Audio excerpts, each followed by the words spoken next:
예정 고객의 불안감을 커져왔고 회사 또한 불확실성이 지속되며 재건축이 된다면 저희 상인들 아마 다 문 닫고 길거리에 나앉아야 될 것 같습니다.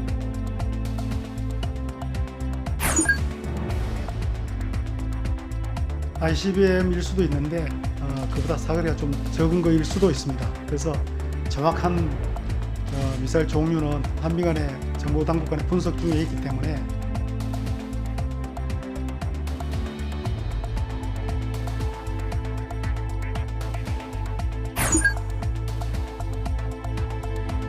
정호영 후보자는 이제 보건복지부에 출근할 생각 마시고 경찰에 출석 조사 받으러 가시는 게 어떻겠습니까? 취임식 시점까지 청문회를 지연시켜서 새 정부의 출범에 회방을 돋는 것이야말로 비판받아야 합니다.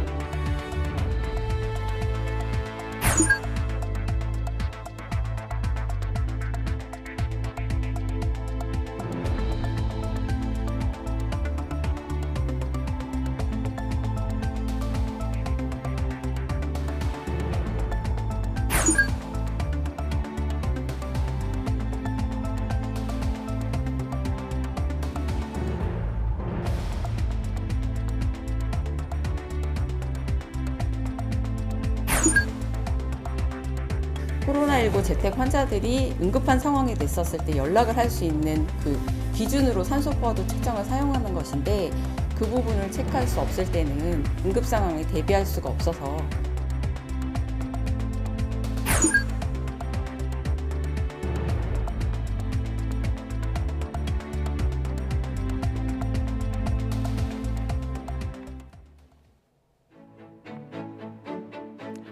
여러분 안녕하십니까? YTN 뉴스나이트 시작합니다. 손준성 검사는 기소, 김웅 의원은 검찰로 이첩. 현직 검사가 야당 인사에게 여권 정치인을 고발하도록 했다는 이른바 고발사주 의혹. 수사 8개월 만에 나온 결론입니다. 하지만 고발장 작성자는 끝내 특정하지 못했고 의혹의 끝선들은 무혐의 처분을 받았습니다. 검소완박 여진 속에 극명하게 엇갈리고 있는 여야 반응 짚어보겠습니다. 한덕수 국무총리 후보자 인준을 둘러싸고 여야가 치열한 수싸움에 들어갔습니다. 특히 결정권을 쥐고 있으면서도 발목 잡기 역풍을 신경 쓰는 민주당. 이른바 인준 방정식을 고심하고 있습니다. 나이트 포커스에서 짚어보겠습니다. 네, 먼저 광주시 화정동 아이파크 붕괴 사고와 관련해 HDC 현대산업개발이 8개 동을 모두 철거하고 처음부터 다시 짓겠다고 밝혔습니다. 계획대로면 철거부터 완공까지 6년이 더 걸리는 건데 입주 시기 지연과 보상 문제가 얽혀 있어 후폭풍은 계속될 것으로 보입니다. 이동우 기자의 보도입니다. 지난 1월 부실 시공으로 외벽이 붕괴하면서 노동자 6명이 숨진 광주시 서구 화정 아이파크. 시공사인 HDC 현대산업개발은 붕괴된 201동을 포함해 8개 동 전체를 전면 철거한 뒤 재시공하기로 했습니다. 지난 4개월 동안 입주 예정자와 보상 문제를 논의해왔는데 201동 외에 나머지 계약자들도 안전에 대한 우려가 많았다는 겁니다. 입주 예정 고객의 불안감을 커져왔고 회사 또한 불확실성이 지속되며 기업 가치와 회사에 대한 신뢰 또한 회복이 지연되고 있습니다. 화정 아이파크는 1, 2단지로 나뉘어 당초 8개 동 847가구가 올해 11월 30일 입주할 예정이었습니다. 하지만 전면 철거 뒤 재시공이 결정됨에 따라 입주 시기도 크게 미뤄지게 됐습니다. 회사 측은 철거 뒤 준공까지 70개월이 소요될 것으로 전망했습니다. 철거와 재시공에 따른 건축비와 입주 지연에 따른 주민 보상비까지 추가로 투입될 비용은 3,700억 원가량으로 추산됩니다. 앞으로 남은 과제는 36층짜리 고층 아파트의 철거 방식과 입주 예정자들에 대한 보상과 주거 대책으로 워낙 사안이 복잡하고 첨예해 일부 난관이 예상됩니다. YTN 이동우입니다. 네, 그러니까 허물고 다시 짓기까지 무려 70개월이 걸린다는 겁니다.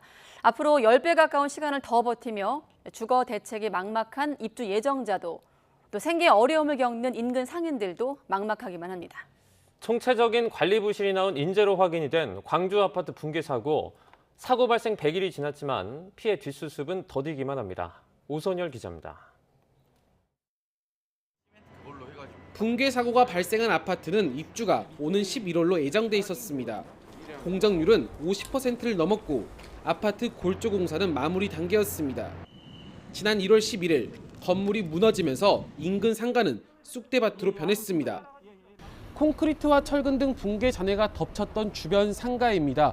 붕괴 사고가 발생한 지 넉 달 가까이 됐지만 보수 작업이 제대로 끝나지 않은 상태입니다. 깨진 유리창과 간판은 새로 달았지만 손님들의 발길이 뚝 끊겼습니다. 이 상가뿐만 아니라 이 지역 전체가 사람들이 다니지를 않아요. 바람만 불어도 시멘트 가루가 전부 온 거리에 퍼지는데 피해 상가만 131곳인데 대부분 아직 피해 보상을 받지 못했습니다. 이 상황에서 다시 재건축이 된다면 저희 상인들 아마 다 문 닫고 길거리에 나앉아야 될 것 같습니다. 더 이상 저희가 여기서 영업활동을 할 수 없는 게 가장 큰 것 같으니까 그 부분에 대해서 집중적으로 한번 현산하고 논의를 할 예정입니다. 현대산업개발의 전면 재시공 결정에 입주 예정자들은 안전을 위한 최선의 선택이었다면서도 앞으로를 더 걱정합니다. 오는 11월 입주에 맞춰 모든 걸 준비했는데 10배 가까운 70개월을 더 버텨야만 하기 때문입니다. 70개월이라는 기간 동안 저희들이 살집이 당장 필요할 것이고요. 그리고 이 분양권도 주택수에 포함되기 때문에 다른데 뭐 대책 주택을 저희들이 스스로 구입하고 싶어도 구입이 안 되는 상황이고 다른 걸 할 수가 없어요. 경찰 수사 결과 총체적 관리 부실이 낳은 인재로 드러난 광주 아파트 붕괴 사고. 사고 발생 100일이 지났지만 피해 뒷수습은 좀처럼 속도를 내지 못하고 있습니다. YTN 오선열입니다. 네, 북한이 윤석열 대통령 당선인 취임을 엿새 앞두고 탄도미사일을 발사했습니다. 올해 14번째 미사일 발사. 새 정부 출범을 앞두고 대남 또 대미, 압박성 무력 시위 성격도 담겼다는 분석입니다. 먼저 한현희 기자입니다. 북한이 올해 14번째 미사일을 쏘아 올린 건 낮 12시 3분쯤입니다. 평양 순안 일대에서 동해 방향으로 발사한 탄도미사일의 비행거리는 470여 킬로미터, 고도는 780킬로미터, 최고 속도는 마하 11로 탐지됐습니다. 한미 정보당국이 정확한 미사일 종류를 정밀 분석하고 있는데 북한이 대륙간 탄도미사일인 화성 15형의 비행거리를 줄여 중소형 감시정찰 위성을 저궤도까지 쏘아올리는 추진치 실험을 했을 가능성이 제기됩니다. ICBM일 수도 있는데 그보다 사거리가 좀 적은 거일 수도 있습니다. 그래서 정확한 미사일 종류는 한미 간의 정보당국 간의 분석 중에 있기 때문에 이번 발사는 김정은 국무위원장이 지난달 25일 열병식에서 핵무력 강화를 공언한 뒤 첫 번째 도발입니다. 남측이나 미국 등을 특정한 것이 아닌 국방 발전 계획에 따른 자위적 조치라고 주장할 가능성이 크지만 오는 10일 윤석열 대통령 당선인의 취임을 앞뒀다는 점에서 정세 주도권을 확보하기 위한 포석도 깔렸다는 분석입니다. 핵무력 강화가 비말이 아니라 더 나아가서 우리 측의 새 정부 출범과 한미 정상회담을 앞두고 나름대로 한반도 문제는 북한이 주도하고 있다는 것을 과시하려는 그런 의도가 담긴 것으로 보여집니다. 북한이 새 정부 출범과 한미 정상회담을 앞두고 연쇄 도발을 벌일 가능성도 제기되는데 이종석 국방부 장관 후보자는 청문회에서 북한이 소형 전술핵 무기를 위한 핵실험을 준비하는 것으로 판단된다고 밝혔습니다. 청와대는 발사 직후 국가안전보장회의 NSC를 열고 북한이 유엔 안보리 결의를 명백히 위반한 탄도미사일을 발사했다며 강력히 규탄했습니다. YTN 한현입니다. 대통령직 인수위원회도 북한의 탄도미사일 발사는 유엔 안보리 결의를 정면으로 위반한 것으로 한반도는 물론 동북아 지역과 국제 평화를 위협하는 중대한 도발이라며 강력히 규탄했습니다. 인수위 대변인실은 오늘 입장문을 내고 이같이 밝히고 다시 한번 긴장을 조성하고 국제 평화를 위협하는 행동을 즉시 중단하라고 촉구했습니다. 이어 윤석열 정부는 한미 간 철저한 공조를 토대로 국제사회와 협력을 해 북한 도발에 강력히 대응해 나갈 것이라면서 북한의 핵과 미사일 위협에 대한 보다 근본적인 억제 대책을 마련해 나가겠다고 강조했습니다.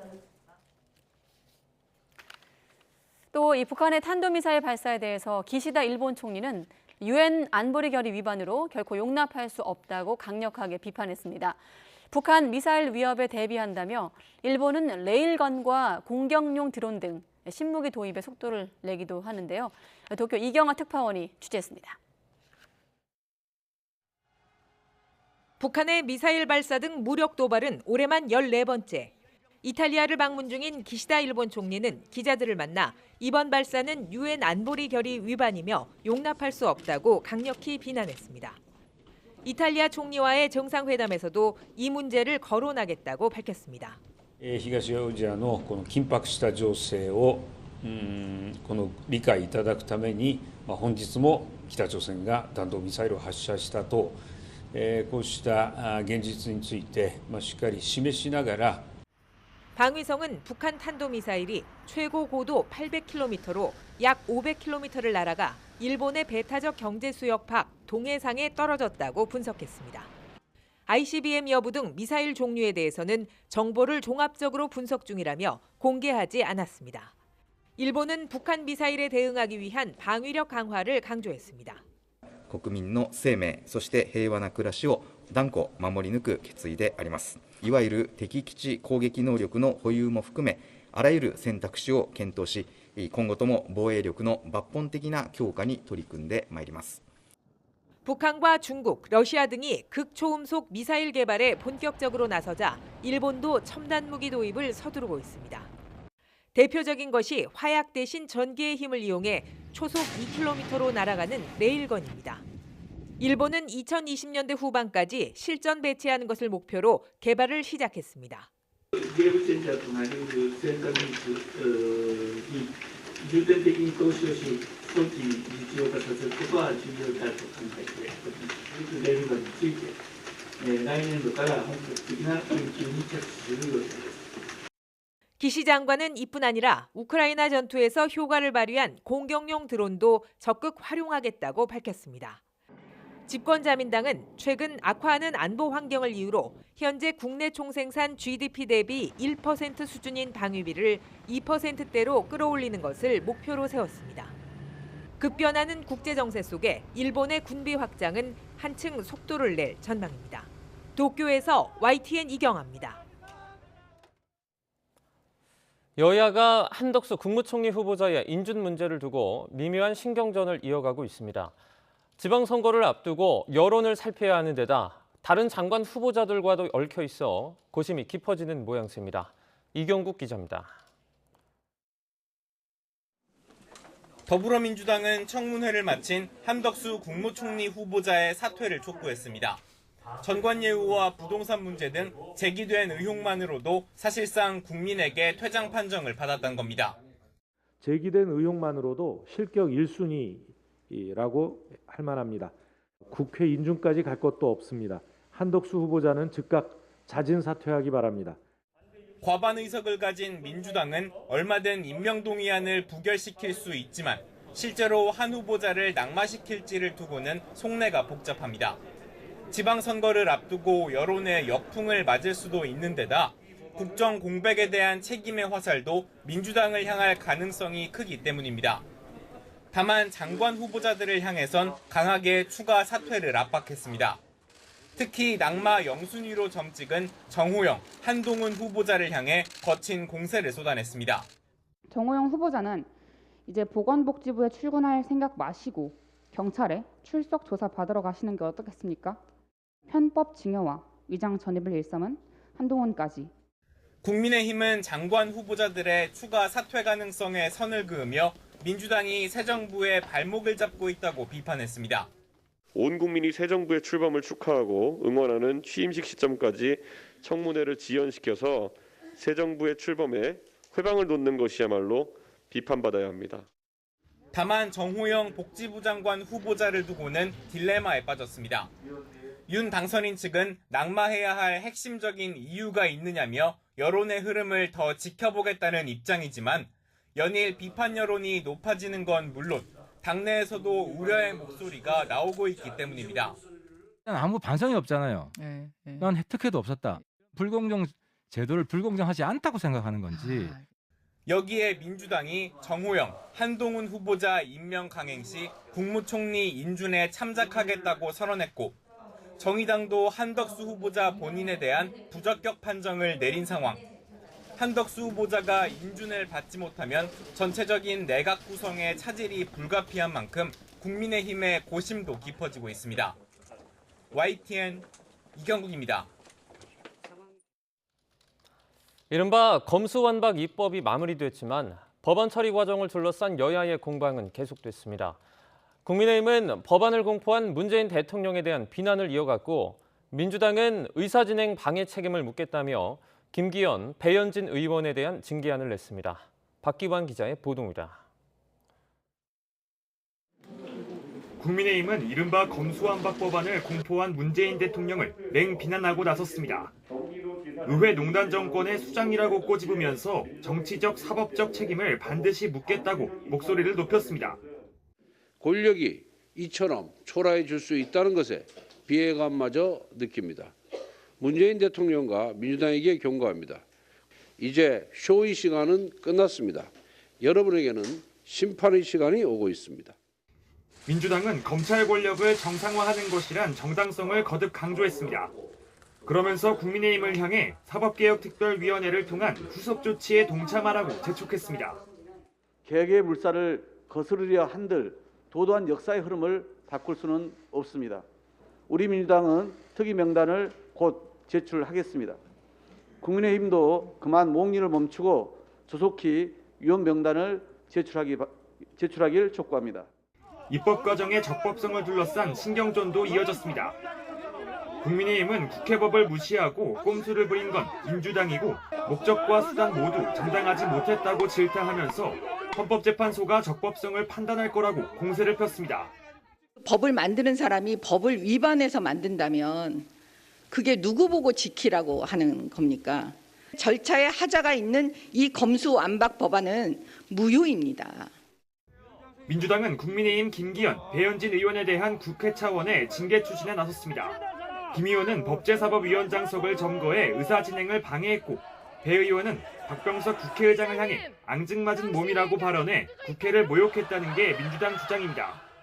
김기현 의원에 대한 그 본회의의 직접 징계안, 그리고 배현진 의원에 대한 그 의사진행 발언 과정에서의 국회 모독에 대한 윤리 제소. 검수완박 입법 전국은 사실상 마무리됐지만 6월 지방선거를 앞두고 국회 처리 과정에 대한 여야의 치열한 공방이 이어지면서 여지는 한동안 계속될 것으로 보입니다. YTN 박견입니다. 검수완박법이 국회를 통과하는 과정에서 고발인의 이의신청권을 삭제한 형사소송법 조항에 막판에 추가된 것을 두고 논란이 끊이지 않고 있습니다. 검찰 수사권을 축소한다는 명목 아래 사회적 약자와 공익고발인의 권리가 박탈됐다는 비판이 잇따르고 있습니다.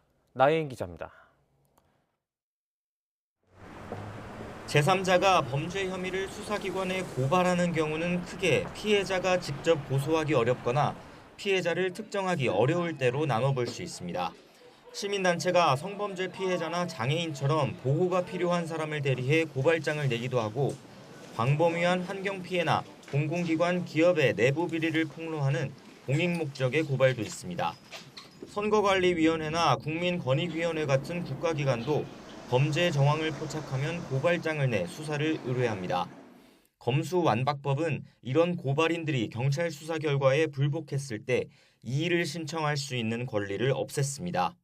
지금은 이의를 신청하면 검찰이 보완 수사에 나설 수 있는데 개정법이 시행되면 검찰은 경찰에 한 차례 재수사 요청만 할 수 있습니다. 검찰 수사권 축소라는 방향에는 어긋나지 않지만 당장 경찰의 부실 수사 가능성을 통제하기 어려워질 거란 비판이 나왔습니다. 물론 시민단체와 정치권에서 무분별한 고발을 남발한다는 지적도 있지만 법조계는 물론 참여연대도 그렇다는 이유로 고발인의 권한 자체를 제약하는 건 본말이 뒤바뀐 거라고 비판했습니다. 검수완박에 찬성했던 정의당도 우려를 나타냈습니다.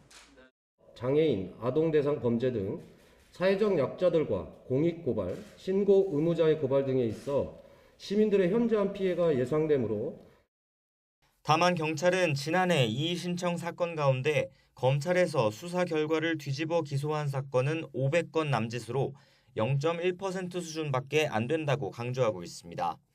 국회 회의록을 보면 고발인의 이의 신청권을 없애는 논의는 여야가 합의했던 국회의장 중재안을 해석하는 과정에서 비롯된 것으로 보입니다.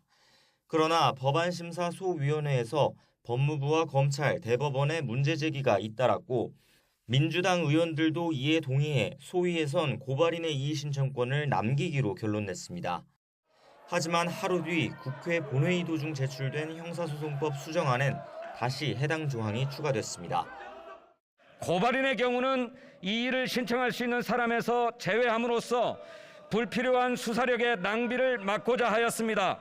이 또한 합의의 취지를 충실하게 반영한 것입니다. 민주당은 이후 논란이 가라앉지 않자 앞으로 국회 사법개혁특별위원회에서 보완할 수 있다는 여지를 남겼습니다. YTN 나인입니다. 윤석열 대통령 당선인은 당선인으로서 마지막 민생 행보로 경기에 이어서 강원을 찾아 교통 인프라를 넓히겠다고 약속했는데 선거 개입 논란이 수그러들지 않고 있습니다. 새 정부는 보수 정권 최초로 국정상황실을 유지하기로 한 가운데 이르면 내일 추가 대통령실 인선을 발표합니다. 박석영 기자의 보도입니다. 윤석열 당선인이 춘천역 철로 앞에 섰습니다. 민생 행보 마지막 당일치기로 강원을 찾아 교통망 확충 현장을 점검하는 겁니다. 수도권에서 속초를 열차로 간다는 것 자체가 참 엄청난 변화입니다. 참고로 이제 보이시는 건물들은 이제 여기 철도 부지가 되겠습니다.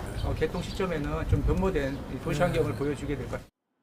윤 당선인은 강원도가 기지개를 켜야 한다면서 GTX B 노선은 물론 동서 고속화 철도 등으로 접근성을 키우기 위해 노력하겠다고 약속했습니다. 재정 여건이 허락하는 최대한 강원도의 이런 교통 인프라 확충을 위해서 저도 최대한 노력할 것을 다시 한번 약속드리겠습니다. 이어 원주 구론 산업단지를 찾아 디지털 헬스케어 중심지로 만들겠다며 지역 경제 활성화 의지를 다졌습니다. 전날 경기도를 찾아 국민의힘 김은혜 경기지사 후보와 내내 함께했던 당선인. 강원 일정에는 국민의힘 김진태 강원지사 후보, 최성현 춘천시장 후보가 동행하면서 지방선거 개입 논란도 이어졌습니다. 당선인 측은 오는 6일 대통령직 인수위원회 해단식을 앞두고 막바지 조직 구성 작업에 몰두했습니다. 먼저 과거 김대중 전 대통령 때 만들어져 진보 정권에서 역할을 했던 국정상황실을 보수 정권에선 처음으로 유지하기로 했습니다. 재난이나 치안, 정치 현안 등 위기 상황을 즉각 확인하고 대응하려면 존재 필요성이 있다고 본 겁니다. 초대 국정상황실장에는 대선 당시 윤 당선인 메시지를 총괄한 한우섭 전 청와대 선임행정관이 내정됐습니다. 새 정부 대통령 주치의는 김주성 서울대 의대 소화기내과 교수로 정해졌습니다. 윤 당선인이 직접 점검한 비서관 등 대통령실 인선은 이르면 내일 공개됩니다. YTN 박석영입니다. 홍준표 전 의원의 대구시장 출마로 치러지는 대구 수성을 국회의원 보궐선거에서 국민의힘 공천 경쟁이 뜨거워지고 있습니다. 당선인을 등에 업은 윤심, 또 박근혜 전 대통령을 따르는 박심, 홍 전 의원의 지원을 받는 홍심까지 주요 인사에 복심을 자처한 후보가 잇따라 출사표를 던졌습니다. 이윤재 기자입니다. 홍준표 전 의원이 대구시장 후보로 나서면서 보궐선거가 확정된 대구 수성을 지역구. 국민의힘 내부 공천 경쟁막이 올랐습니다. 먼저 지난 21대 총선에서 무소속 출마한 홍준표 전 의원에게 고배를 마셨던 이인선 전 경상북도 부지사가 재도전합니다. 대통령직 인수위원회에서 지역균형특별발전위원회 인수위원으로 활동한 이 전 부지사는 윤심을 등에 업었습니다. 인수위원으로 들어가서 새로운 정부의 탄생을 설계했습니다. 그래서 당선인께서 반드시 많은 것을 챙겨가라고 말씀하셨고요. 제가 확실하게 받아오겠습니다. 마찬가지로 인수위 경력을 내세운 권세호 인수위 기획위원도 출사표를 던졌고 김재원 국민의힘 전 최고위원도 대구시장 경선에서 밀린 뒤 국회의원 후보 경쟁에 다시 나섰습니다. 대구시와 또 나라를 위해서 제가 수수방관하지 않고 현장으로 달려가서 직접 몸으로 부딪히는 것이 애국하는 길이라고 생각하고 보궐선거에 공천을 신청하게 되었습니다. 박근혜 전 대통령 최측근으로 박심을 앞세운 유영하 변호사도 대구시장 경선에 이어 다시 한번 도전장을 내밀었습니다. 홍준표 전 의원의 사무실을 이어받은 정순천 전 대구시의회 부의장은 홍심 대표주자라는 평가를 받습니다. 삼선 시의원으로 지역 현안을 누구보다 잘 이해하는 여성 후보라는 점을 내세웠습니다. 이 지역에 말씀드렸듯이 40년 이상 구석구석이 모르는 데가 없습니다. 대통령 후보의 공약과 정순천 국회의원 공약으로서 대구시를 위해서 만들어 가겠고, 국민의당 출신으로 안철수계로 분류되는 사공정규 동국대 교수와 정상환 변호사도 공천 신청을 해 국민의힘에서만 7명이 경쟁합니다. 더불어민주당에선 아직 공식적인 출마 후보가 없는 상황. 국민의힘이 이번 주 면접을 거쳐 다음 주 초 공천을 마무리하면 본선 대진표가 짜일 것으로 보입니다. YTN 이윤재입니다.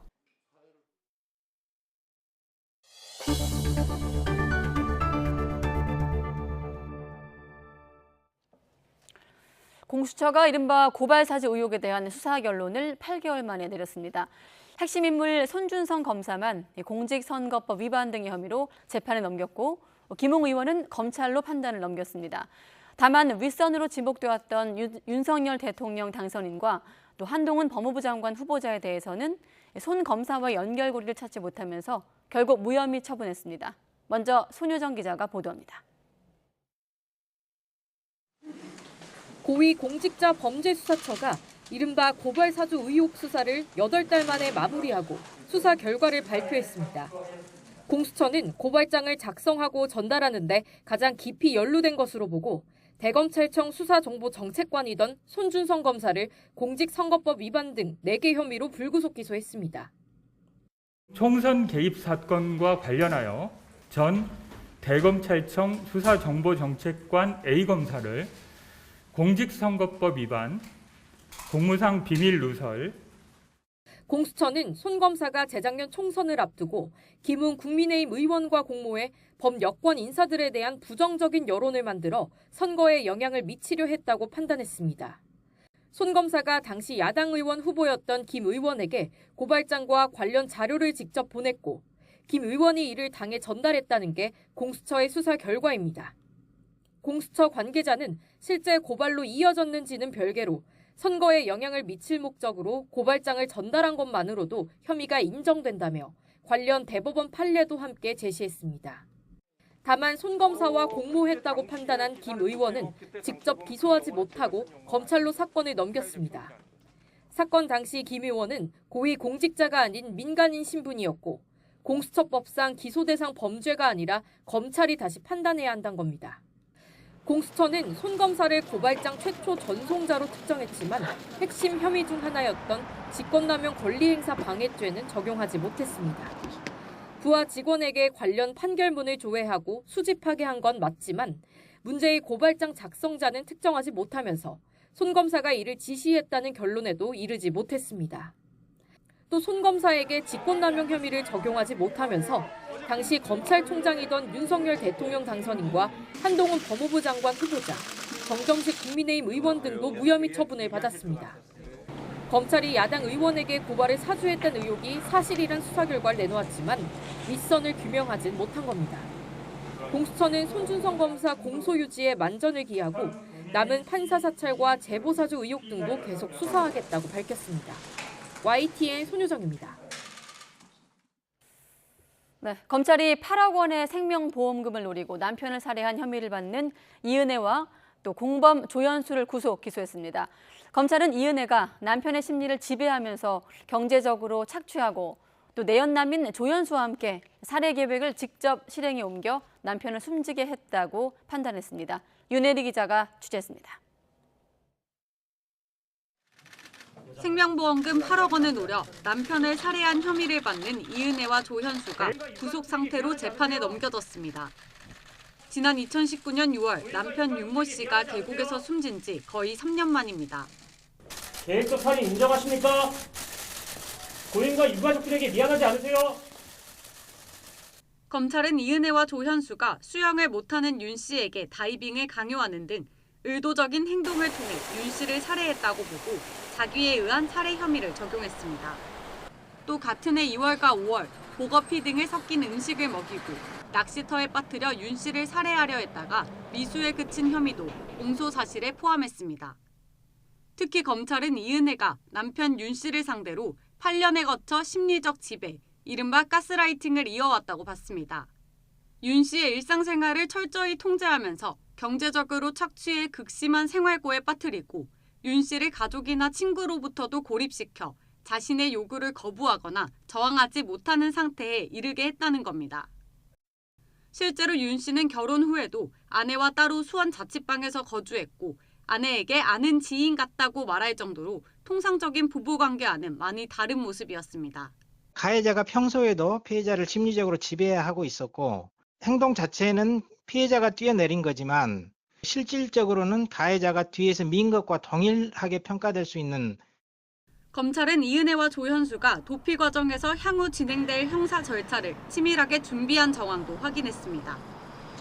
주인검사 인사이동 때까지 도피할 계획을 세우고 담당 수사검사를 비난하는 기자회견문도 작성해 보관해온 것으로 드러난 겁니다.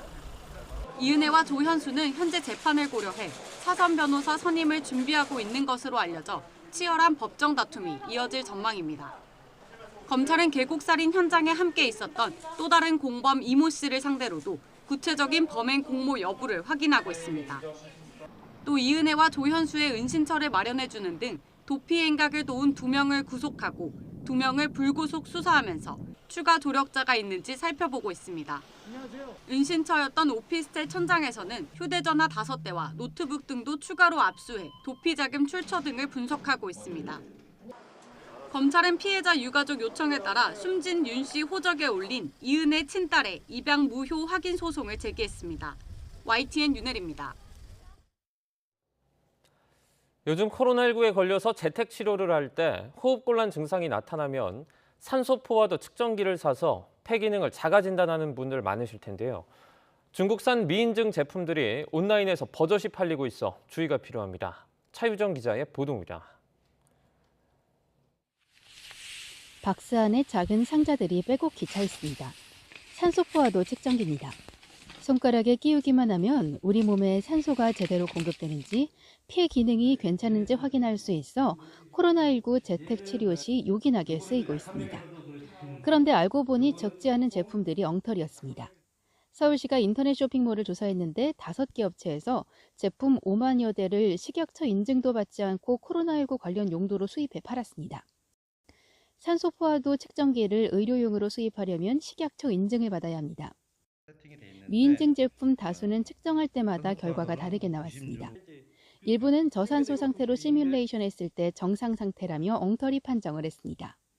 코로나19 재택 환자들이 응급한 상황에 됐었을 때 연락을 할 수 있는 그 기준으로 산소포화도 측정을 사용하는 것인데 그 부분을 체크할 수 없을 때는 응급 상황에 대비할 수가 없어서 서울시는 제품 구매 시 한글로 의료기기 표시가 되어 있는지 확인해야 한다고 강조했습니다. 인증번호와 모델명을 확인하고 의심되는 경우 의료기기 전자민원 창구 사이트에서 식약처 인증을 받은 제품인지 꼭 확인하라고 당부했습니다. YTN 차유정입니다. 어린이날을 포함한 징검다리 연휴에 이동량이 늘 것으로 보이는데요. 실외 마스크 의무 해제 뒤 처음 맞는 연휴에도 정부는 큰 영향 없이 유행 감소세가 유지될 것으로 내다봤습니다. 이영원 기자입니다. 코로나19 신규 환자는 4만 명대로 전날보다 2천여 명, 일주일 전보다는 2만 명 넘게 줄었습니다.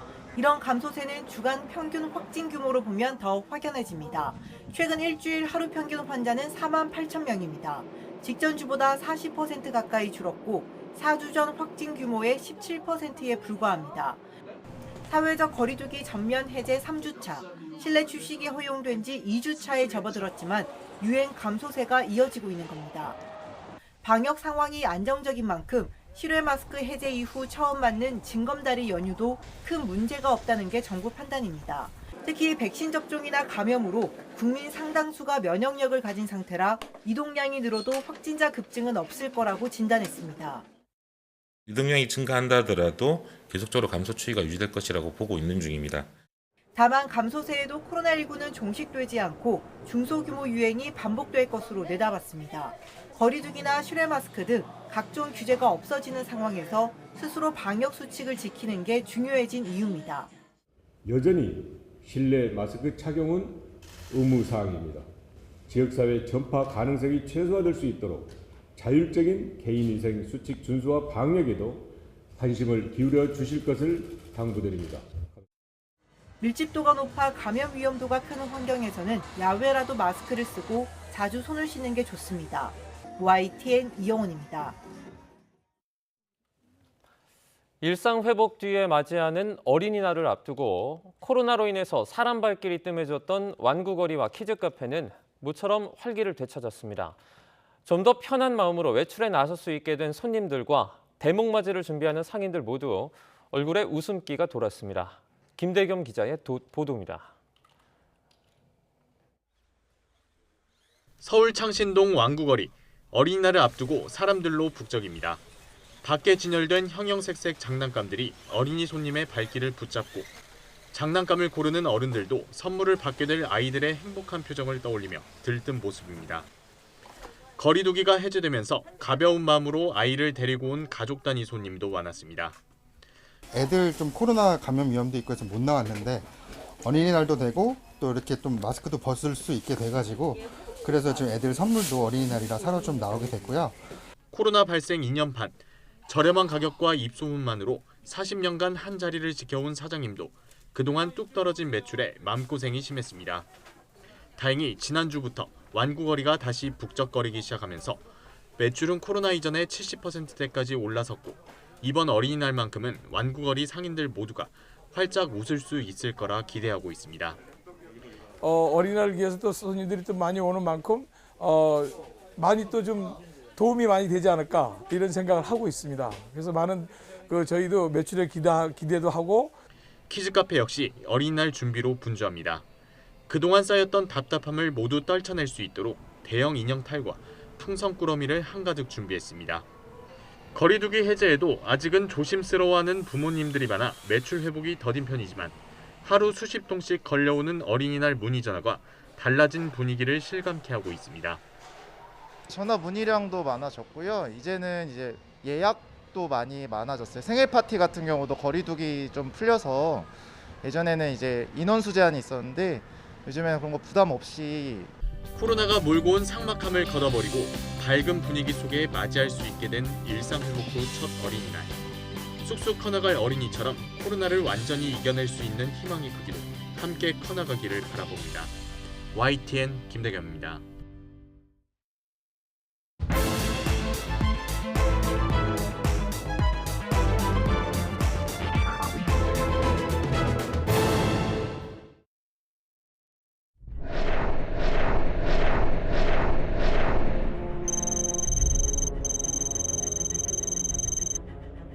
본건 고발장 등을 받았는지는 기억나지 않고 이를 확인할 방법도 없습니다.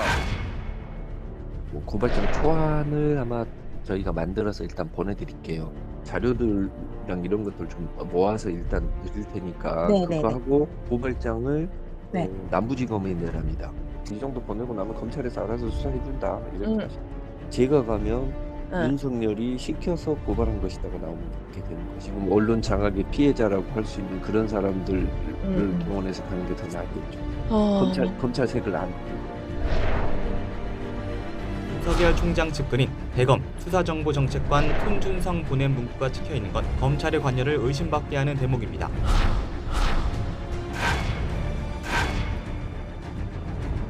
김웅의 공직선거법 위반 부분에 대해서는 검사 A와의 동모관계가 인정되나 공수처법상 기소 대상 범죄에 해당하지 않아 검찰에 이첩하고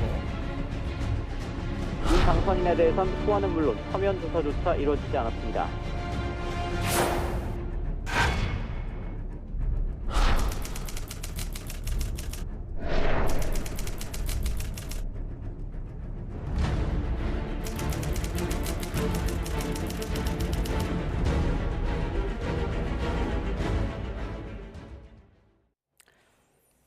네, 고발 사주는 있었는데 누가 지시했는지는 모른다. 자, 이렇게 수사 8개월 만에 나온 공수처의 결론.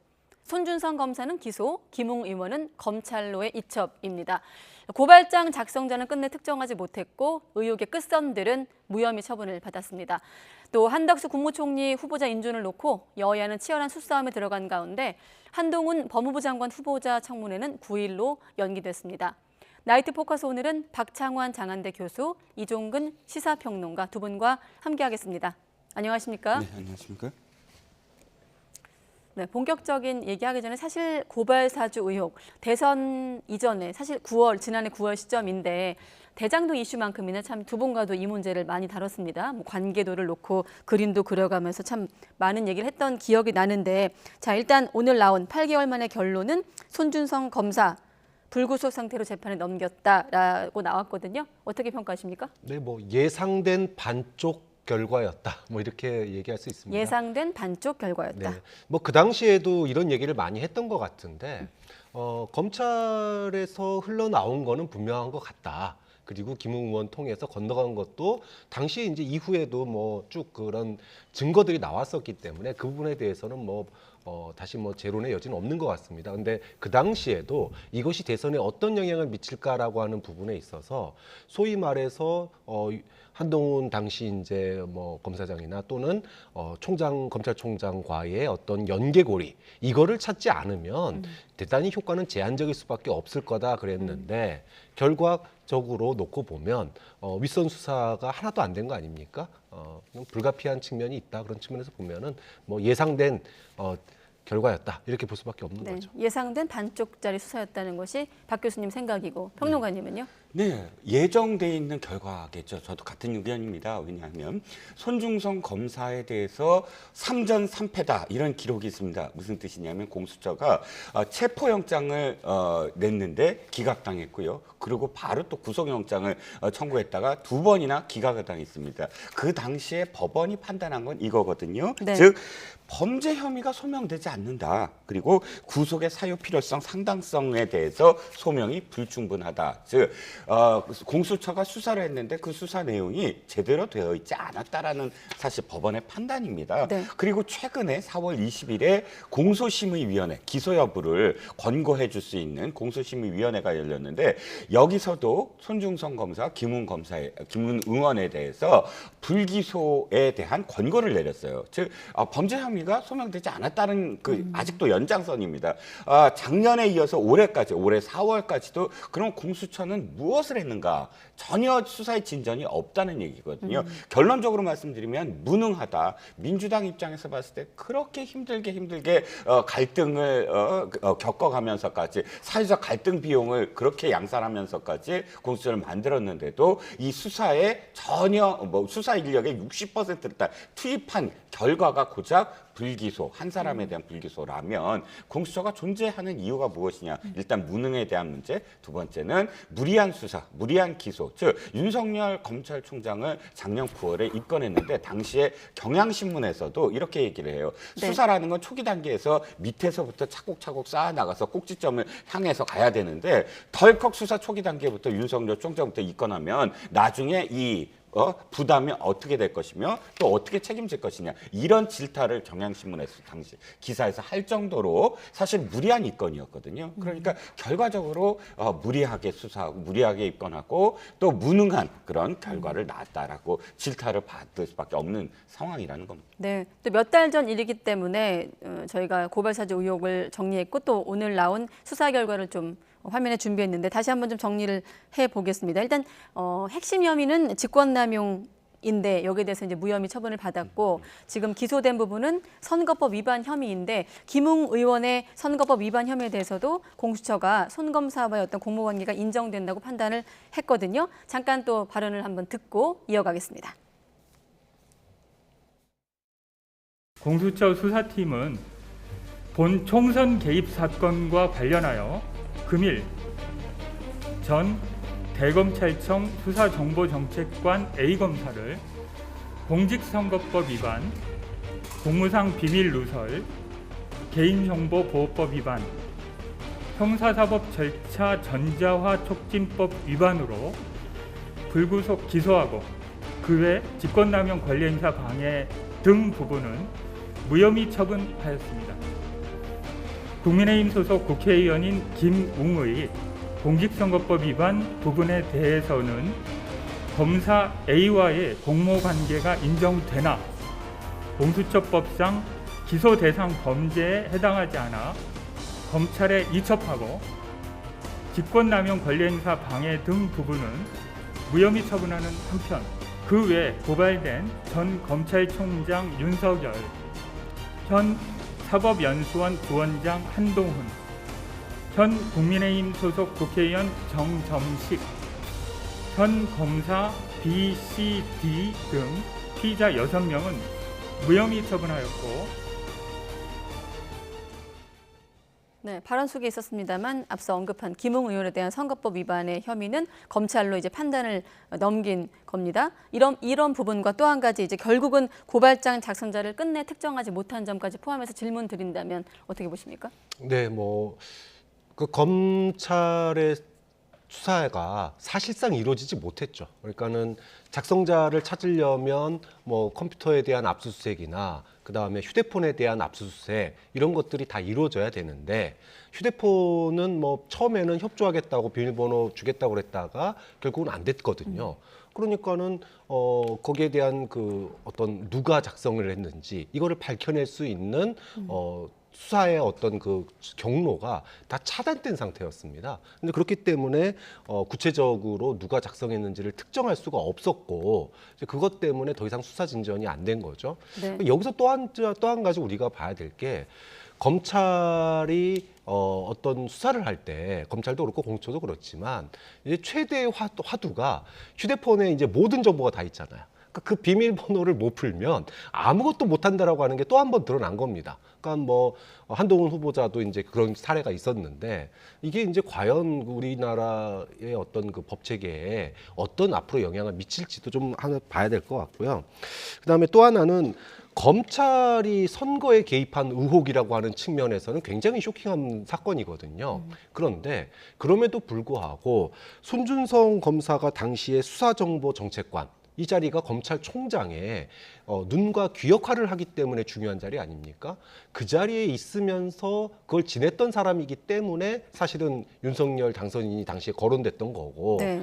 그럼에도 불구하고 그러니까 의심은 충분히 가지만 수사의 경로가 막히고 증거가 없으니 수사를 할 수가 없었고 그러니까 당연히 의혹만 간 채로 더 이상의 수사 진전도 없고 또한 결론도 내리지 못하는 이런 한계점을 보지 않았느냐. 그렇게 본다면 아이폰을 넘지 못한 또 하나의 수사다 이렇게 볼 수밖에 없죠. 네, 비밀번호를 못 푼 부분 말씀하신 건데 고발장의 작성자를 못 밝히면서 윗선이나 그 지시자가 실제 있었는지 없었는지 이제 불분명해졌다 이런 말씀이시거든요. 네, 그렇습니다.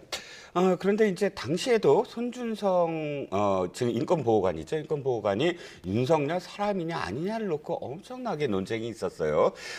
윤석열 총장이 원래 자신의 가장 측근이었던 김유철 수사정보정책관을 추미애 장관한테 제발 좀 위임시켜달라라고 호소를 합니다. 그런데 당시에 추미애 장관은 그 호소를 듣지 아니하고 윤석열과 관련된 또는 윤석열과 같은 특수통에 있는 많은 검사들을 좌천시키고 특히나 대검 총장의 가장 참모진이라고 있는 사람라고 할 수 있는 사람들을 전부 다 바꿔버리죠. 그리고 추미애 장관 직접 임명한 사람이 바로 손준성 검사입니다. 그러니까 이 손준성 검사가 과연 윤석열 사람이냐? 근데 특수통도 아니에요, 보면 손준성 검사는. 네. 그러면 손준성 검사와 사실 그러니까 윤석열 총장과 거의 무관한 사람이라고 볼 수 있다. 그런데 2개월 만에, 즉 보임받은 지 2개월 만에 윤석열 총장의 뭐 지시를 받아서 고발장을 야당에 접수한다. 이런 어떤 시나리오를 과연 이게 납득이 갈 수가 있느냐라는 점에서도 그때 당시에 이 이야기가 많았고요.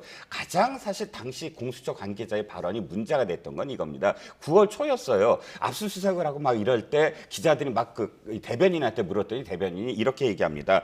언론이 이야기해서 우리가 수사를 하는 거지 죄가 있고 없고는 그 다음 문제다. 이 발언이 나중에 굉장히 법조계에서 질타를 많이 받거든요. 왜냐하면 압수수색 영장에는 이 사람이 어떠한 혐의가 있다라고 적시를 해야지만 압수수색 영장이 나오는 겁니다. 그럼 그 죄의 소명에 대해서 어느 정도는 소명을 할 수 있어야만 압수수색 영장을 발부를 하고 또 이 강제 수사를 하는 것인데 이 공수처 관계자의 어떤 표현은 아니 일단 칼럼이라든지 뭐 사설에서 하도 압박을 넣으니까 우리가 지금 수사를 하고 있는 것이지 죄 있고 없고는 아직 판단하지 않았다라는 뜻으로 받아들여지는 부분이 있어요. 그랬을 때 윤석열 검찰총장은 당시에 전 검찰총장을 입건했을 때 죄 유무 아직 판단하지 않았는데 정치적인 의도로 지금 입건한 거 아니냐라는 질타를 그때도 받았거든요. 네.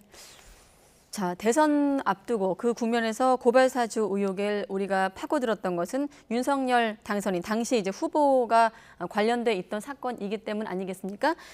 일단은 입건을 해놓고 서면 조사라든지 소환이 없었던 점을 또 지적하는 측면도 있는데 이런 측면은 어떻게 보십니까? 그 애당초 그 당시에도 입건이라는 말을 썼을 때 이걸 과연 쓸 수 있을까? 왜냐하면 제대로 수사를 할 수나 있기나 한가 또는 증거가 있는가? 만약에 증거가 있고 뭐 유력한 어떤 상황 증거라도 있다면 당시에 입건이란 말이 그렇게 충격적으로 느껴지지 않았을 텐데 뻔히 결과가 보이는데 입건이라고 하는 그런 단어를 썼거든요.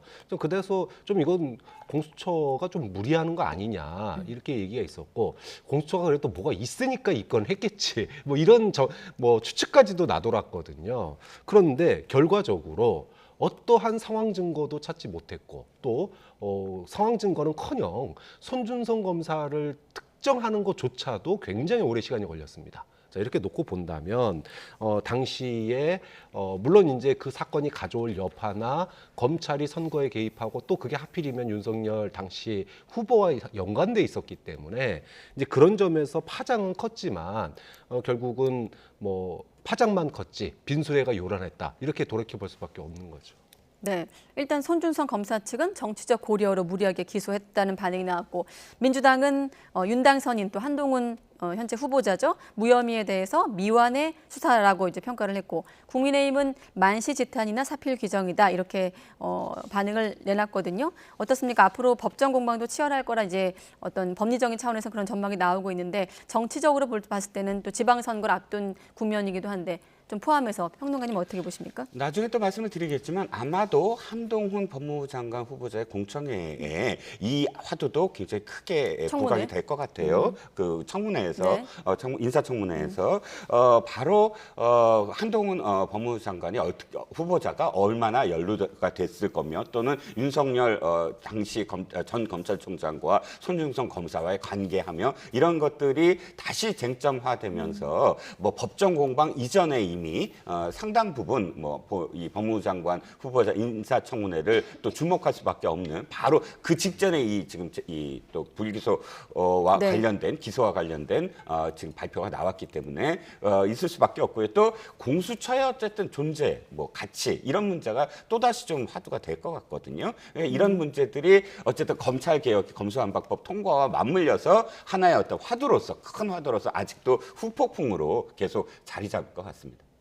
네, 지금 방금 언급하셨기 때문에 바로 한동훈 법무부 장관 후보자 청문회 얘기로 넘어가겠습니다. 고발사주 의혹 관련해서 무혐의 판단을 받은 한동훈 후보자. 애초에는 오늘로 예정됐는데 9일로 연기가 됐거든요. 자, 민주당은 송곳 검증을, 국민의힘은 민주당이 새 정부 발목을 잡고 있다 비판하고 있는데 관련 발언 어떤 공방이 오갔는지 들어보시죠. 민주당의 목리로 이번 청문회 전국의 하이라이트인 한동훈 법무부 장관 후보자 청문회를 대통령 취임식 전날인 5월 9일로 법정 시한을 넘겨서 진행하는 것 또한 문제가 있는 일정일 것입니다. 온 국민이 새 정부의 출범을 축하하고 응원하는 취임식 시점까지 청문회를 지연시켜서 새 정부의 출범에 회방을 놓는 것이야말로 비판받아야 합니다. 정권 출범도 전에 인사참사, 인사재앙이 시작됐습니다. 불법, 특혜, 비리 의혹으로 점철된 인사들로 내각을 꾸린 윤석열 당선인의 자업자득입니다. 검찰 소통령 한동훈 후보, 이 검찰 소통령 한동훈 후보는 휴대폰 비밀번호부터 검찰에 제출하고 인사청문회에 오시기 바랍니다.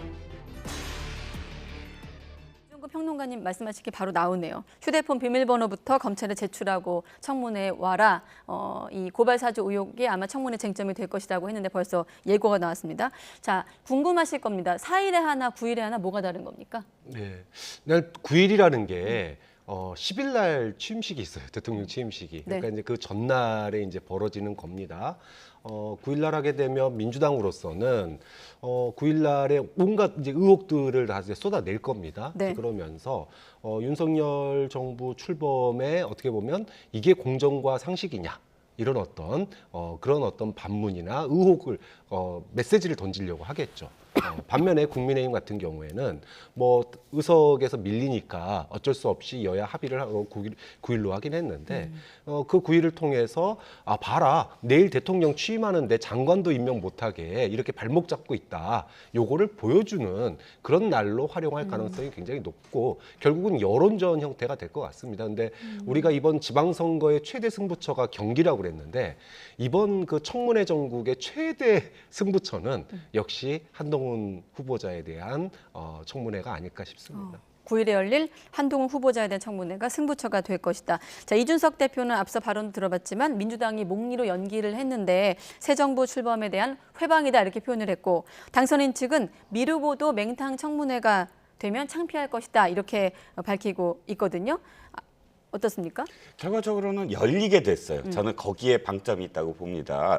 회피할 거다라는 그런 그 이야기도 많았잖아요. 그러니까 도리어 이준석 대표가 계속 그 어떤 레드라인을 계속 건드렸어요. 뭐냐면 이게 도망가려는 거 아니냐. 논리적으로 상대가 안 되니까 이런 어떤 비판을 아마도 민주당에서는 절대 그렇지 않은데 이 프레임에 걸렸다가는 도리어 그렇게 모습이 비춰지겠구나 하고 정면 돌파를 지금 결심한 것 같습니다. 두 번째는 4일과 9일의 차이가 4일로 아마 결정됐을 때 딱 드는 생각이 3일 다음 날이라는 거예요. 그 질문 드리려고 했거든요. 예. 검수완박 입법 그렇죠. 마무리된 시점 직후였기 때문에. 국무회의 바로 다음 날이기 때문에 그 검수완박법에 대해서 굉장히 이슈가 뜨거운 어떤 시점에서 당연히 검수완박법이 옳다 그르다에 대한 논리 싸움이 될 가능성이 컸거든요. 왜냐하면 후보자도 그 부분에 대해서 본인이 상세하게 설명하겠다고 또 예고하기도 그렇죠. 했고요. 그런데 9일이라면 어쨌든 주말이 하나 빠지게 되고 상당히 이 어떤 검수완박법의 여진에서 좀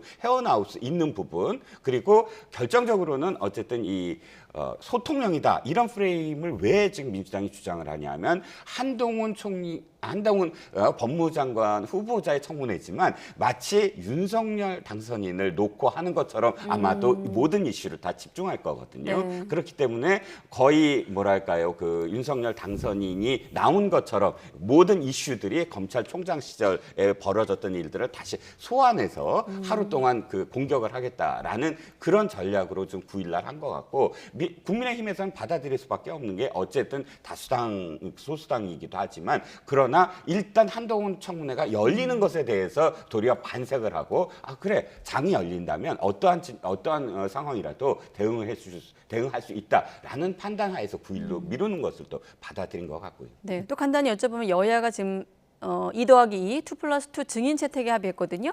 이문정 감찰 담당관, 한동수 대검 감찰부장, 박영진 의정부지검 부장검사, 김경률 회계사까지 이런 면면을 좀 포함해서 어떤 점이 좀 가장 쟁점이 될까요? 뭐 일단은 네. 검수완박도 있을 것 같고 또 최근에 어떤 고발 사주 의혹도 등장할 것 같은데요. 네, 일단 뭐 크게 보면 가장 기본적인 구도는 검찰공화국 프레임인데 소위 말하면 소신검사 프레임이 될 겁니다. 이제 거기에 고리는 아마도 아이폰 비밀번호 이게 고리가 되면서 정면 충돌할 거고 그 연장선상에서 검수완박이 이제 그 청문회 이제 증인들 이 증인들도 민주당 측에서는 검수완박의 당위성을 이제 좀 호소하기 위한 증인들로 보이고 반대로 국민의힘의 증인은 그것이 바로 헌법에 위반되는 거다라는 쪽에 포인트를 맞추기 위해서 네. 구성이 된 것 같아요. 근데 기본 구도는 그런데 이제 정작 승부처는 어디냐? 중요한 건 민주당으로서는 한동훈 후보자를 낙마시킬 여론을 형성해야 되거든요. 근데 지금까지 얘기한 것들은 여야 지지자 사이에 소위 말해서 바라보는 시각이 완전히 다르기 때문에 아무리 얘기해봤자 설득이 안 됩니다. 네. 그러면 진짜 승부처는 바로 한 후보자 개인 문제예요. 그러니까 그동안에 사실 이제 조국 장관 청문회 때도 그 얘기가 있었거든요. 아니 법무부 장관이기 때문에 법에 대해서는 그 누구보다도 법 위반 경력이 있으면 안 된다. 이게 그 당시의 논리였습니다. 당시 자녀 의혹이 나오기 전에. 그러니까 지금도 마찬가지인데 한 후보자가 지금 뭐 그 농지법 위반 또는 편법 증여 이런 부분들은 나와 있거든요. 그런데 이게 좀 쌓여야 돼요. 그래야지 민주당으로서는 소위 한동훈 후보자 여론이 지금도 썩 좋지도 않지만 이거를 갖다가 더 밀어붙이려면 더 안 좋은 여론을 만들어야 되는데 지금 이제 더 하나로 나오는 것들이 자녀 관련 이제 의혹들이 새로 나왔죠. 뭐 수상 실적이라든지 아니면은 봉사활동과 관련된 의혹들이 있는데 또는 지금도 그 이번에 연기된 사유 중에 하나가 각종 뭐 과태료, 벌칙금, 뭐 차량, 그 다음에 뭐 위장전이 관련된 그 자료 내라고 그랬는데 이거 다 거부했던 거 아닙니까? 그러니까 거기서 뭔가 이런 소위 가랑비에 속옷 젖는 식으로 위법 사안들이 이렇게 많은 위법이 있는 사람이 과연 법무장관이 될 수 있느냐? 여기서 결론은 승부가 날 겁니다. 그렇기 때문에 민주당이 이런 추가로 법 위반 의혹들을 얼마만큼 들이미느냐 이게 결국은 청문회에서 민주당이 여론의 우위를 잡을 수 있을지 없을지를 판단하는 승부처가 될 거라고 봅니다. 한동훈 법무장관 후보자에 대해서 안티가 많은 만큼 또 지지자들도 많이 생겨난 것 같아요. 안티가 많은 건 그만큼의 어떤 진영, 양쪽 진영이 지금 이 또다시 한동훈 후보자를 중심으로 해서 지금 결집하고 있는 상태인 것 같고요. 말씀하셨던 부분 저 너무 공감합니다. 즉 이게 정책적 능력으로 만약에 초점을 맞춰서 청문회를 이끌어 가려고 하면 민주당이 전 불리하다고 봐요. 그래서 아까 지금 네 사람이 아마도 지금 이문정, 한동수, 박영선, 김경률 2대2가 거의 윤석열 총장의 뭐 징계라든지 이런 부분, 감찰이라든지 이런 부분에 관련돼 있지 한동훈 후보자의 정책적 어떤 판단이 아니거든요. 그래서 이 부분보다는 도덕성 문제인데 저는 5년 동안 문재인 정부가 인사청문회를 하면서 늘 민주당이 주장했던 그 표현을 빌리자면 결정적 한 방이 있을 것인가 라는 겁니다. 즉 결정적 한 방이라는 진짜 이 도덕성에 대해서 이건 도저히 안 되겠어 라는 정도 시각을 가질 수 있는 건이 아니라면 한동훈 후보자에 대한 어떤 비판들이 도리어 윤 당선인을 공격을 하는 기재로 지금 사용하고 있구나라는 식의 프레임에 걸려들면서 지지자들을 결집하는 양쪽 지지자들을 또다시 결집하는 그런 정도 수준에서 머물지 않을까. 그래서 도덕성과 관련해서 지금 언론에 나오지 아니하는 또 다른 그 무엇인가가 그날 나올 수 있을까 이게 지켜볼 관전 포인트라고 할 수가 있겠죠. 네. 아무튼 4일에서 9일로 닷새간에 뭐 누가 시간을 벌었는지 모르겠습니다. 시간이 더 생겼는데 말씀하신 대로 결정적 한 방이 있을지 없을지 한번 지켜보겠습니다. 다음은 이제 정호영 후보자 얘기인데 제목이 깊어지는 정호영 딜레마인데 아마 국민의힘 입장에서 딜레마를 언급하고 있는 게 아닐까 싶은데 일단 민주당이 낙마 1순위로 꼽았던 복지부 장관 후보자 정호연 후보자 청문회에서 민주당 의원들이 집단 퇴장을 하면서 파행을 겪었어요. 네, 뭐 민주당으로서는 그 자료 제출을 요구했고 그 자료가 왔는데 그 자료를 확인해 보니까 자녀의 그 편입과 관련된 해명이 이제 다른 부분이 있다라는 거죠. 그리고 늦게 제출하고 이런 부분들 때문에 결국은 민주당이 이제 파행으로 갔습니다. 뭐 사실은 그 국민의힘 내부에서도 정호영 후보는 어렵지 않느냐라고 하는 의견이 이미 팽배하고 사실 여론도 이미 등을 돌린 지는 오래됐다고 봐요. 그럼에도 불구하고 계속 이렇게 마치 임명할 듯한 그런 분위기를 만드는 거는 민주당도 예상하고 많은 사람들이 이야기하듯이 다른 낙마자를 막기 위한 화살바지로 지금 정호영 후보자를 끌고 가고 있다.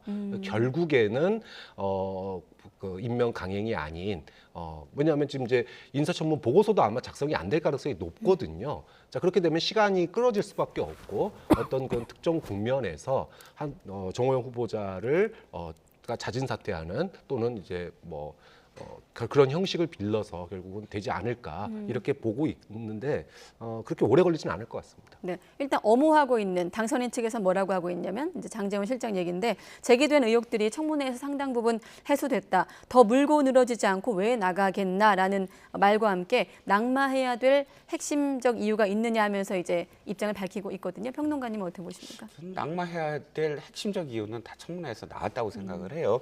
그 특히나 국민의힘의 강기훈 의원이 질문하는데 그 질문이 저는 국민의힘의 내부 분위기를 상징하는 것 같아요. 네. 처음에는 굉장히 그 두둔을 하고 있습니다. 막 뭐 후보자가 이것 때문에 이렇게 했죠. 또 많은 뭐 그 이 자료들을 이미 다 제출했죠. 이런 식으로 두둔하는 것 같은데 끝에 가서 목소리가 좀 높아지더니 그런데 자녀들은 왜 하필 경북대에 두 사람 다 그 편입을 시켰느냐라는 질타성 그런 질문을 하게 되거든요. 그러니까 뒤에 방점, 그러니까 국민의힘에서도 그 부분 관련해서 국민들이 납득하지 못하고 있다라는 반증이거든요. 그건 더군다나 그날은 또 처조카까지 계열 병원에 간호사로 공채했을 때 이 서류 심사 뭐 또 그 면접 심사를 또 평가위원으로 이 후보가 정 후보가 직접 나섰다라는 그런 의혹까지 제기가 되면서 예.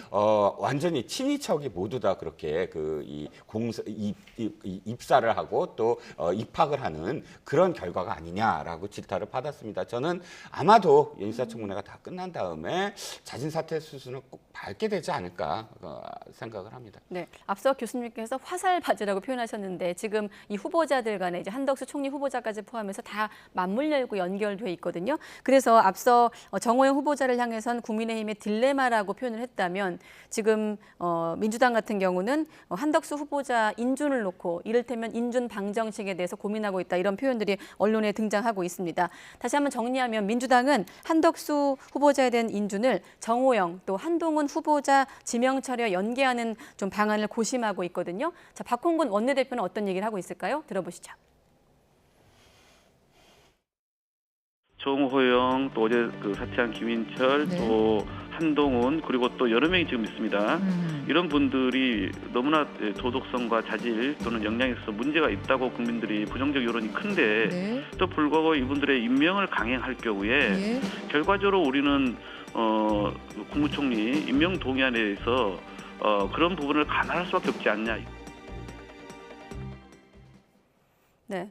그러니까 과반 의석을 갖고 있는 민주당 얼마든지 이제 임명 동의안 부결이 가능한데 지금 속내가 복잡하거든요. 지방선거를 앞두고 있기 때문에 역풍도 좀 고려해야 되고 또 만약에 이제 국정 공백이 생기면 그 화살에 대한 또 책임도 져야 되는데 이런 걸 다 의식하고 있지 않겠습니까? 민주당 입장에서. 그렇죠. 뭐 사실 여론이 만약에 한덕수 후보자에 대한 지지 여론이 높으면 민주당이 이렇게 그 소위 부결까지 고민하고 이러지는 못할 겁니다. 그런데 여론 자체가 한덕수 후보자에 대한 여론이 그다지 견고하지가 않아요. 오히려 부적격 인사 아니냐라고 하는 여론이 좀 더 높은 상황입니다. 자, 얼마든지 인준 부결시킬 수 있는데 부결시키는 게 문제가 아니라 그 뒤에 돌아올 후폭풍이 무서운 거죠. 부결시키려면 명분이 있어야 되고 그러다 보니까 아까 방정식이라고 그랬는데 사실은 한덕수 후보자 부결시켜가지고 민주당이 득볼 게 크게 없습니다. 핵심은 누구냐? 아까 제가 지방선거의 핵심은 경기도고 인사청문회의 핵심은 한동훈이다 그랬는데 결국 한동훈 후보자가 만약에 자진사퇴하거나 이런다면 아마 다른 후보자들 다 살려도 민주당 아무 말 안 할 겁니다.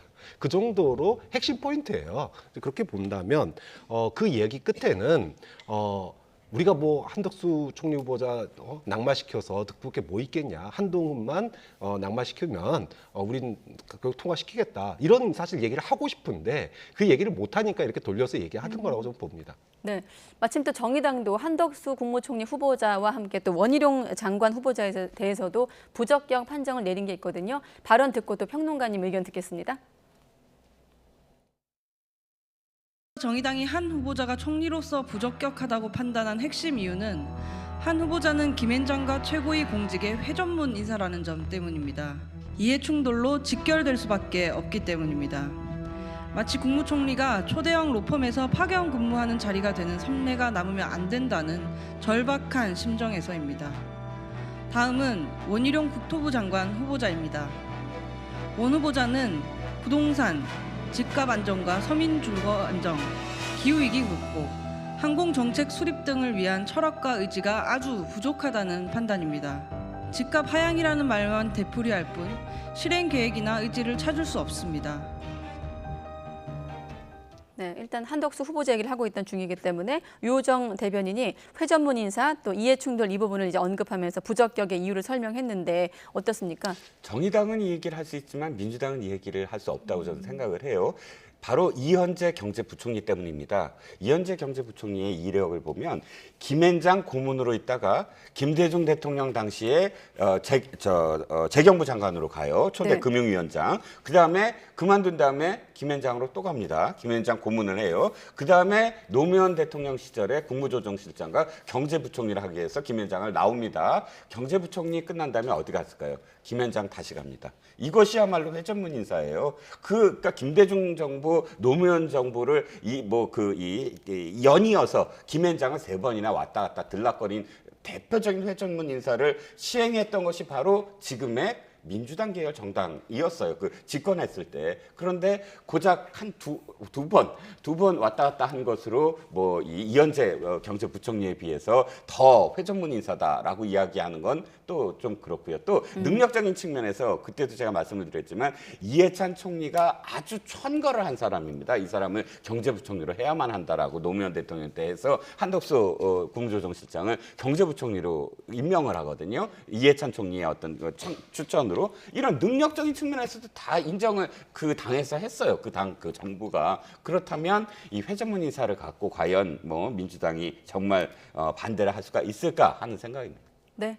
알겠습니다. 자, 이번엔 검수완박 관련 여진 또 후폭풍을 잠깐 좀 간단히 짚어볼 텐데 여야 반응은 기존의 입장이 좀 이어지는 분위기고 오늘 짚을 내용은 일단 2차전을 꼽히는 사개특위 이제 위원 구성 문제 그리고 이제 민주당이 의사방해와 관련해서 이제 김기현, 배현진 의원의 좀 징계를 추진한다. 이거 두 가지 측면이 있는데 지금 현 시점에서의 검수완박 여진 어떤 부분을 좀 주목하고 계십니까?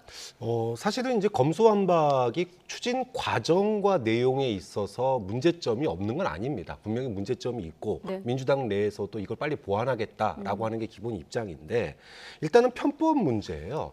본인들이 민주당이 통과시킬 때 편법을 썼거든요. 자, 그러면 윤석열 당선인이 앞으로 소위 시행령을 통해서 편법 쓰는 것을 소위 정면 대응이죠. 그래서 수사 범위를 넓힌다든지 또는 검찰의 수사권을 강화한다든지 이런 조치를 취할 경우에 이거에 대해서 이제 정면 충돌 양상으로 대립 구도가 형성될 것이고 이 부분에 대해서 이 국민 여론이 어떻게 볼 것이냐. 저는 이게 또 하나의 관전 포인트라고 보고요.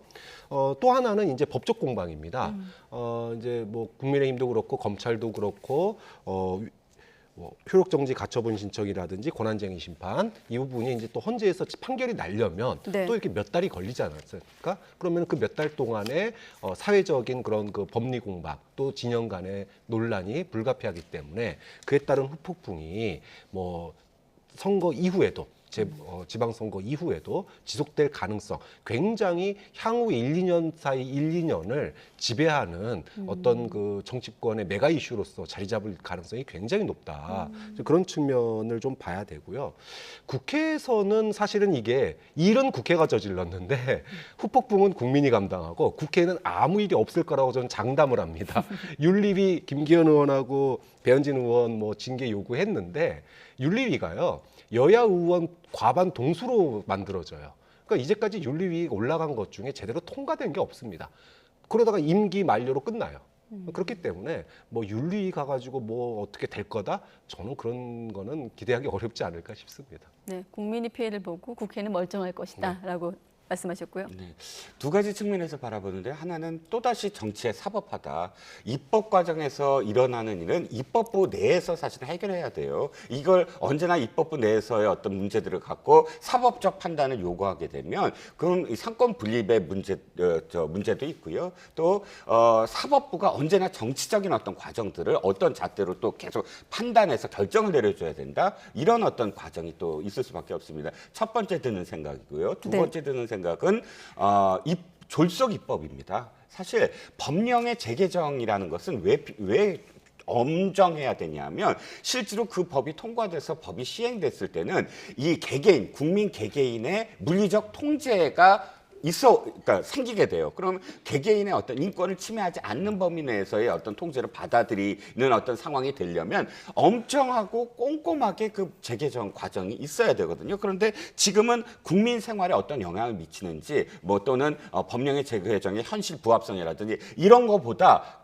지금 민주당이 5년 동안 해왔던 게 일단 법부터 만들자. 그 다음에 개정하면 될 거 아니냐. 중대재해처벌법도 그렇고 지금 이 법도 그렇고 사람이 죽어나가는데 법도 만들어야지 하고 그냥 무리하게 하고 그 다음에는 이제 개정을 하겠다. 이건 앞뒤가 안 맞는 말이거든요. 충분히 공론의 장에서 안건조정위원회 90일도 견디어보고 또 그 15일 공포도 15일 동안 대통령이 좀 수기를 하라라는 그 의미에서의 15일인데 이런 모든 것들이 17분과 8분과 단 하루 동안의 그런 과정 속에서 다 이렇게 졸속으로 통과됐다. 이런 건 앞으로도 좀 다시 되돌아봐야 된다. 진짜 국민 개개인의 어떤 그런 현실성 그리고 또 국민 개개인의 어떤 생활에 미칠 영향 이런 것들을 좀 따지는 그런 그 입법 과정이 돼야 된다라는 생각입니다. 네. 다음 이슈 제목이 윤석열 당선인 또 동행인데 약속과 민생의 행보 마지막 행선지로 강원도를 방문했습니다. 그 순회 일정에 이제 김진태 강원지사 후보 또 최상현 춘천시장 후보와 동행을 한 것에 대한 어떤 선거 개입 논란인데 또 앞서선 또 경기도에 갔을 때 김은혜 후보와 또 함께 동행을 하면서 또 논란이 일기도 했거든요. 자, 윤석열 당선인의 최근 이런 행보 어떻게 보십니까? 좀 선을 넘나드는 좀 위험한 행동이라고 봐요. 굉장히 자제돼야 되는 행동입니다. 물론 역대 대통령들도 선거 때 지역에 가서 지역 발전에 대한 간접적인 이야기를 하면서 또는 직접적으로 방문하면서 자당 후보들을 좀 지원한 측면이 분명히 있습니다. 네. 그렇지만 노골적으로 선거 앞두고 후보들하고 이렇게 돌아다닌 사례는 저는 보지를 못했습니다. 이명박 대통령 때도 박근혜 대통령 때도 문재인 대통령 때도 지역에 가서 그 현안들을 얘기하면서 은근슬쩍 자당 후보를 지원해 주긴 했지만 아니 후보자들과 함께 그 거리를 돌아다니고 같이 마이크 잡고 이게 어떻게 가능한지 저는 상상도 못 하겠어요. 좀 그런 점에서 윤석열 당선인이 이거는 조금 물론 당선인 신분이 아직 대통령이 아니기 때문에 뭐 법 위반은 아니지만 이거는 법 위반을 넘어선 문제거든요. 좀 그런 점에서 아니 공정과 상식이 아닙니까? 이게 공정하고 상식적인지 저는 도저히 이해할 수 없는 행동이라고 봅니다. 네, 말씀하신 대로 당선인이기 때문에 아직 공무원 신분은 아니지만 지금의 어떤 행보는 법 위반을 넘어서는 측면이 있다라고 말씀하셨는데요. 2021년도입니다. 2월 25일이고요. 문재인 대통령이 바로 그 총선을 40여일 앞두고 가덕도를 갑니다. 그런데 혼자 가시지 않으셨더라고요. 민주당 지도부를 대거 동원해서 같이 갑니다. 거기에 후보자들도 있었고요. 또 거기에는 또 뭐 송철호 시장이라든지 또 뭐 경남 김경수 지사라든지 그렇게 수많은 지역 관계자들과 총선에 영향을 미칠 수 있는 사람들을 앞에 두고 2월 25일 가덕도 신공항에 대해서 아주 자세하게 또 발표를 합니다. 그 당시에 국민의힘이 그러니까 새누리당이었나요? 국민의힘이었죠. 엄청나게 많은 반발을 했죠. 이거야말로 선거 개입이다. 하지만 그런데 이번에 윤 당선인의 뭐 그렇다고 해서 이 지역 민심 탐방이 무조건 옳다라고 뭐 두둔하고 싶은 생각은 없습니다. 약속을 지키려 한다든지 뭐 기타 여러 가지 어떤 이유를 대더라도 아주 적절했다고 보진 않아요. 하지만 그럼에도 불구하고 이것을 논평을 하면서 민주당이 대통령이었으면 탄핵감이다라고 이야기하는 것은 또 부적절했다는 겁니다. 우리가 제발 탄핵이라는 말을 그렇게 쉽게 입에 오르내리게 하지 말자. 탄핵이 마치 너무나 쉽게 일상적으로 쓰일 수 있는 그런 말은 아니거든요. 엄정해야 된다. 진짜 엄정하게 그 상황이 진짜 닥쳤을 때 정말 그 많은 사람들이 공감을 할 때 물론 뭐 비유를 하긴 했지만 그럼에도 불구하고 어쨌든 대통령이 아직 시작도 안 됐는데 뭐 탄핵감이다 이런 어떤 표현은 너무 지나쳤다라는 생각입니다. 네, 한 시간은 2분 정도밖에 없는데 리얼미터 여론조사 결과 지방선거 관련해 경기지사 그다음에 서울시장 후보에 대한 어떤 판세를 좀 간단히 분석하고 마무리 짓겠습니다. 자, 화면 좀 보여주시고 경기도지사 후보에 대한 지지도는 김동연 후보가 47.9, 김은혜 후보 38.8. 자, 서울시장도 바로 보여주시죠. 자, 오세훈 현 시장은 송영길 전 대표 후보가 38.6, 오세훈 시장이 52.6. 자, 지금의 두 지역의 판세 어떻게 보십니까? 뭐 아직 구체적인 대진표나 또 여기에 이제 안 들어간 다른 군소 후보들도 있기 때문에 네. 좀 더 지켜봐야 되고요. 여론조사 격차는 아마도 조금 더 좁혀질 것으로 봅니다. 자, 그런데 그럼에도 불구하고 김동연 지금 후보가 지지율이 조금 높게 나오고 있는데 이 부분은 민주당으로서는 굉장히 큰 의미를 가져요. 왜냐하면 아까도 말씀드렸지만 최대 승부처가 경기입니다. 경기에서 우위를 보이고 있을 경우에 전국적으로 이것이 소위 말해서 지지층의 결집도를 높일 수 있는 계기가 되기 때문에 그동안에 민주당에서 지지층 결집의 어떤 뾰족한 수가 안 보였거든요. 그래서 나온 게 뭐 이재명 고문의 뭐 등판론 뭐 여러 가지가 있는데 앞으로 뭐 그 부분은 지켜봐야 되겠지만 어쨌든 지금의 상황으로 보면 민주당이 반전을 꾀할 수 있는 그런 그 모멘텀으로서 김동연 후보의 지지율이 높은 부분들은 굉장히 긍정적으로 작용할 가능성이 있다고 봅니다. 네, 지금 17개 중에 대략 언론이 지금 따지고 있는 건 10대 7 정도로 따지고 있더라고요. 국민의힘이 조금 더 앞서고 있는 게 10곳, 네. 민주당이 확실히 앞서고 있는 게 7곳. 그러니까 이게 어떻게 될지는 앞으로 지켜봐야 되는데 그렇다면 그 직전에 15대 2였기 때문에 10대 7만 하더라도 사실 국민의힘이 선전한 거거든요. 그런데 민주당은 경기도만 그러니까 10대 7이냐 뭐 11대 6이냐 이게 중요한 게 아니라 경기도만 사수하면 우리가 이긴다. 거의 그런 지금 공식을 갖고 있어요. 그만큼 경기도에 대한 어떤 뭐 총력전이 지금 펼쳐지고 있어서 저는 어느 당이 뭐 몇이냐 이게 중요한 게 아니라 3대 0이냐 수도권 서울과 경기와 인천에서 3대 0이냐 2대 1이냐 누가 이냐가 중요한 게 아니라 그 2대 1이냐에 따라서 전체 판세가 결정이 될 것이다라는 생각입니다. 네, 여기까지 듣겠습니다. 네, 오늘은 박창환 장한대 교수, 이종근 시사평론가 두 분과 함께했습니다. 오늘 고맙습니다.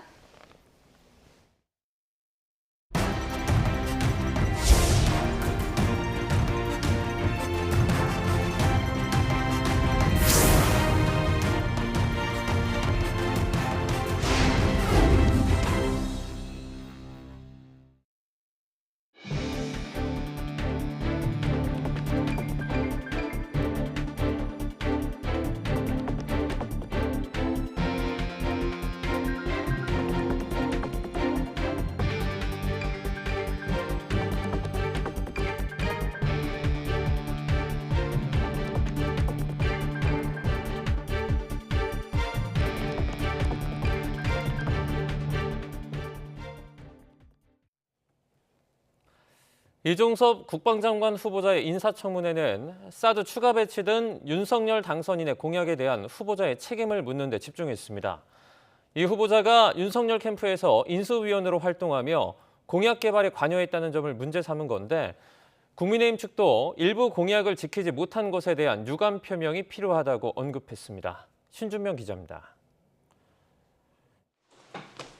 이종섭 국방장관 후보자의 인사청문회는 이 후보자가 지난해 7월부터 윤석열 당시 후보자 캠프에서 외교안보분과 인수위원으로 활동했다는 점을 지적하면서 시작됐습니다. 거기에서 하신 일이 뭡니까, 캠프에서? 주로 안보 현안에 대해서 정확한 사실관계를 정리하고 국방정책 분야에서 공약을 개발하는 역할을 했습니다. 윤석열 당선인이 후보 시절 내놓은 국방 관련 공약에 이 후보자가 관여한 만큼 공약 이행에도 책임이 있다는 건데 먼저 사드 추가 배치 공약에 대한 공세가 시작되자 이 후보자는 북한의 위협에 대응하는 여러 대안 중의 하나라며 한 발 물러서는 모습을 보였습니다. 다양한 옵션을 가지고 검토할 예정이지만은 그 중에 하나의 옵션으로 생각하시면 될 것 같습니다. 취임 즉시 병사 월급을 200만 원까지 올리겠다던 공약이 오는 2025년까지로 미뤄진 것과 관련해선 국민의힘 측도 잘못을 인정해야 한다고 꼬집었습니다. 좀 구체적인 계획을 발전을 못 시켰다 이렇게 이야기하면 되거든요. 괜히 그 말을 안 하려고 하다가 사태를 더 키우고 더 곤란해지니까 좀 뭐 그렇게 용기를 내주시기 바라고요. 대통령 집무실 이전에 대해선 국방부와 합동참모본부 등의 연쇄 이동으로 인한 현장의 혼란을 인정하며 최대한 빠르게 해결하겠다고 했습니다. 국방부 직원들이 여러 가지 번거로움이나 불편함은 많이 있었던 것으로 충분히 이해하고 이런 것들을 최대한 조기에 안정화할 수 있도록 각별한 관심을 갖도록 하겠습니다. 이 후보자가 지난 2월 국방과학연구소 자문위원으로서 작성한 보고서가 일부 언론 기사를 표절했다는 의혹이 재차 제기되기도 했습니다. 이에 이 후보자는 자신이 작성한 게 아니라는 기존의 입장을 반복했지만 해당 보고서에 자필 서명이 있는 것에 대해선 명확한 답변을 내놓지 못했습니다. YTN 신준명입니다. 조승환 해양수산부 장관 후보자에 대한 국회 인사청문회는 여야의 신경전으로 한때 파행을 빚었습니다. 더불어민주당은 병역 면제 관련 자료 등이 부족하다며 자료 제출 완료 때까지 청문회를 미루자고 주장했지만 국민의힘이 일단 진행부터 하자고 맞서 결국 정회에 들어가기도 했습니다. 속개된 청문회에서 조 후보자는 자녀 관련 자료를 제출하지 않은 이유에 대해 자녀가 30살 전후인 MZ세대고 외국에서 오래 생활한 탓에 동의받기가 어려웠다고 해명했습니다. 더불어민주당 김동연 경기지사 후보가 경기지사는 얼굴로 일하는 자리가 아니라고 말한 것을 두고 국민의힘 김은혜 후보 측에 여성 비하라며 비난하고 나섰습니다. 앞서 김동연 후보는 그제 YTN 라디오에 나와서 김은혜 후보가 많이 알려지지 않았느냐는 질문에 경기지사는 입이나 얼굴이 아닌 실력과 국정 경험으로 일하는 거란 취지로 말한 바 있습니다. 이에 대해서 김은혜 후보는 오늘 공약 발표 이후 기자들과 만나 능력으로 검증을 받길 원하는 여성의 입장에서 외모로 평가받는데 거북함을 느낀다고 비판했습니다. 국민의힘 여성 의원들도 기자회견을 열고 여성을 외모로 판단하는 저급한 인식이라고 지적하며 김동연 후보의 사퇴를 촉구했습니다. 더불어민주당 여성 보좌관들이 최강욱 의원의 성희롱성 발언 논란에 대해서 최 의원이 진정성 있는 반성과 사과를 해야 한다고 촉구했습니다. 민주당 여성 보좌관들은 입장문을 통해 최 의원이 심각한 성희롱 비위 행위를 무마하기 위해 말장난으로 응대하고 있다고 비판했습니다. 이어 제보자를 색출해야 한다는 2차 가해가 발생하고 있다며 당내 윤리감찰기구에서 2차 피해를 막기 위한 신속한 조치를 해야 한다고 강조했습니다. 최 의원은 오늘 SNS를 통해 의도한 바는 아니지만 오해를 부른 점에 대해서 진심으로 사과한다고 밝힌 바 있습니다. 윤석열 대통령 당선인의 배우자 김건희 여사가 언급이 됐던 경찰 보고서를 언론에 유출한 혐의로 재판을 받았던 경찰관이 강등 징계를 받았습니다. 서울경찰청은 지난달 말 징계위원회를 열어 경찰관 A씨에 대해서 강등 처분을 의결했습니다. 앞서 A씨는 경찰청 중대범죄수사과가 지난 2013년에 작성한 도이치모터스 주가 조작 의혹 관련 내사 보고서를 2차례에 걸쳐 언론사에 유출한 혐의로 기소됐고 1심 재판부는 선고유예 판결을 내렸습니다. 국정농단 사건으로 수감 중인 최서원 씨의 딸 정유라 씨가 조국 전 장관 등 여권 인사 4명을 명예훼손 등 혐의로 경찰에 고소했습니다. 정 씨는 오늘 서울경찰청에 조 전 장관과 안민석 민주당 의원, 주진우 전 기자, 방송인 김어준 씨를 명예훼손과 모욕 혐의로 수사해달라는 고소장을 제출했습니다. 정 씨는 국회의원들의 아니면 말고식 허위사실 유포와 이를 확인하지 않고 받아 쓴 언론 때문에 인생이 망가졌다고 고소 이유를 밝혔습니다. 어린이날 징검다리 연휴 동안 제주에는 20만 명이 넘는 관광객이 찾을 전망입니다. 관광지마다 나들이 객으로 북적여 지역 관광업계는 모처럼 활기를 띠고 있습니다. 고재영 기자의 보도입니다. 문 닫은 해수욕장은 어린이날 연휴를 맞아 제주를 찾은 관광객으로 북적입니다. 어른과 아이 가리지 않고 물속으로 들어가 수영도 하고 물놀이하며 신나게 즐깁니다. 해변에는 모래성이 하나씩 쌓이고 아이들의 상상력도 한 뼘 더 자랍니다. 낮 기온도 22도를 넘을 정도로 따뜻해 바다를 즐기기엔 좋은 날씨입니다. 발 담그고 이렇게 모래놀이 할 정도로 바람도 좀 따뜻하고 애기들 노는 거 보니까 충분히 수영할 수 있을 것 같더라고요. 이번 어린이날 연휴는 사회적 거리두기가 사실상 해제된 뒤 맞는 첫 황금 연휴입니다. 코로나19가 한창일 때보다 나들이객 모두 편안하게 제주 여행을 즐깁니다. 마스크도 1년 6개월여 만에 야외에서 벗을 수 있어 기분도 상쾌합니다. 이전에는 마스크 쓰고 돌아다녀서 너무 답답하고 사진 찍어도 안 예쁘고 했는데 이제 마스크 벗고 돌아다녀서 너무 편하고 사진 찍어도 예쁘게 나와서 좋은 것 같아요. 이번 어린이날 연휴 동안 제주를 찾을 것으로 전망되는 관광객은 20만 4천 명. 지난해 같은 기간보다 3만 2천 명가량 늘었습니다. 증가한 관광객으로 항공기 탑승률은 90%를 넘고 대형 호텔과 렌터카도 예약률이 80%를 넘습니다. 사회적 거리두기 영향으로 단체 관광객이 크게 줄어 힘들었던 전세 버스도 예약률이 다소 늘었습니다. 오미크론 변이 영향으로 침체됐던 제주 관광업계는 이번 황금 연휴로 활기를 되찾고 있습니다. YTN 고재영입니다. 코로나19 확산으로 2년 넘게 중단이 됐던 외국인 무비자 입국이 제주와 양양공항에서 다시 허용됩니다. 관광객 증가가 기대되지만 동시에 외국에서 유행하는 변이 바이러스가 들어오는 건 아닌지 우려의 목소리도 나옵니다. 김평정 기자입니다. 코로나19가 유행하면서 제주엔 외국에서 오는 관광객의 발길이 뚝 끊겼습니다. 지난 2019년에 172만 명에 달했던 외국인 관광객이 지난해엔 7만 8천 명으로 무려 95%나 줄었습니다. 전 세계적인 대유행 상황에다 비자 없이도 제주에 머물 수 있게 한 제도를 막은 게 직격탄이었습니다. 2년 넘게 중단됐던 이 무사증 입국 제도가 제주와 양양국제공항에서 다시 허용됩니다. 다음 달 1일부터 비자 없이 제주로 입국한 외국인은 30일 동안 제주에 머물 수 있습니다. 방역 지침 준수 등을 조건으로 무사증 입국을 허용하겠습니다. 입국 제도가 편리하게 개선됨에 따라 관광객 규모 확대와 관광시장 활성화가 기대됩니다. 양양공항에서는 베트남과 필리핀, 인도네시아, 몽골 국적의 5명 이상 단체 관광객의 무사증 입국이 허용되고 이후 15일 동안 강원도와 수도권 여행이 가능합니다. 그러나 해외 입국자 격리 면제에 이어 무비자 입국까지 허용하면 자칫 외국에서 확산하는 변이 바이러스가 유입돼 유행하는 거 아니냐는 우려도 나옵니다. 이를 방지하기 위해 정부는 해외 입국자에 대한 PCR 검사는 당분간 유지하겠다는 입장입니다. 특히 OECD 국가들을 중심으로 정보들을 교류하면서 새로운 변이의 이 발생을 관찰하고 있고 또한 우리나라 입국 시에도 검사 등을 통해 지속적으로 모니터링하고 있는 중입니다. 이에 전문가들은 진단검사뿐 아니라 입국자에 대한 역학조사도 강화해야 한다고 조언했습니다.